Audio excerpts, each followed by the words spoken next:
Good morning. Welcome to Quest Bites. I am your host, Corinne Cahill. Happy Magic Monday. I hope you had a great weekend. Today, I'm joining you from the horse stables. This is my friend Apple here because we are making walking paper horses. So I'm glad you're joining me this morning because this is super fun. And if you've ever wanted your own horse, well, we're going to make our own today. Super fun project, super easy. But first, let's play Spot the Quapples. Apple is super excited about playing Spot the Quapples. Can't you tell? The Quapple, of course, our education logo in the bottom right corner of your screen. The apple with the Quest Q in it. So there are 5 of those in this picture. I will restart the clock so that you have time to find them all. Let me know if you are here watching. Let me know if you find any of those Quapples. About 20 seconds left. Who likes rodeos? This is, I think, what this is for, a rodeo parade, possibly. I like parades.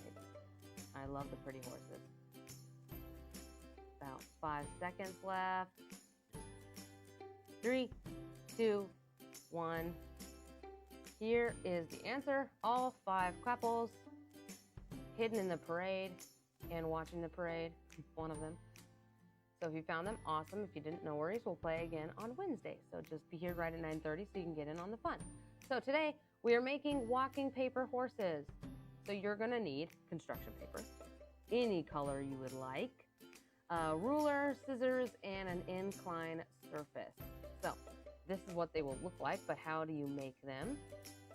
First, you will need to measure out your horses. You'll start with a rectangle that is 15 centimeters by 4.5 centimeters. You should be able to fit a few horses on your piece of paper, so you can have multiple horses. Then you'll divide it up like this. You'll have 3 sections of 5 centimeters, and then 3 sections of 1.5 centimeters on the sides. You don't have to label it like this, but this is a great guide to look at when you are making your own horses at home. And you'll have those dashed lines, which you will cut so that your horses will actually walk on those legs. So then, once you've done that, after you cut out the horse like this, you'll curl up the head and the tail. Then you want the tail to kind of do a little loop-de-loop at the top, and then the head you'll actually fold in so that you have a little horse head. So then you'll cut the horse at the legs at those angles, and then you have your horse that looks like this. And then it's gonna walk down this inclined surface. But why is it going to walk? Well, that's because the paper horse will rock back and forth on its curved feet, and as they rock, gravity pulls the feet down the incline. So they're rocking back and forth and walking down, or being pulled down. So as it rocks to the right, the left foot moves forward. As it rocks to the left, the right foot moves forward. Pretty cool, right? And pretty fun to watch. So let's see how they did. Our paper horses here. And they're off. You could always do races with your siblings to see whose horse can make it to the bottom. You don't want your horse to fall off the edge, so strategic placing.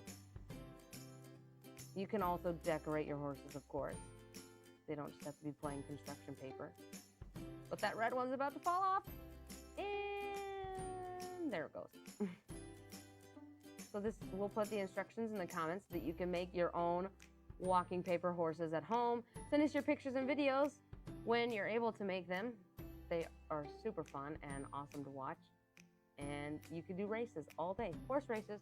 So I hope you enjoy that. And I hope you join us on Wednesday because we are making homemade rain clouds.